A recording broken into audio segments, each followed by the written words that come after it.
Hello health warriors, welcome back to my YouTube channel. I just finished preparing my clove and onion for my hair growth, and this is very easy to prepare and get yourself from baldness. Here is how to prepare this combo. Cut onions into smaller pieces, same as the clove. Blend and sieve the juice out and put in a plastic bottle or something. Note, if stored in a refrigerator, can last longer. Apply twice daily. Onion juice is really good for beard growth. Consistency is the key and it works like magic. Indeed, nature heals and learning never ends.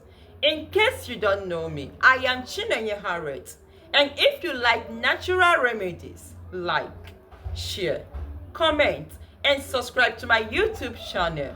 Don't forget to click on the notification bell. Thanks for watching.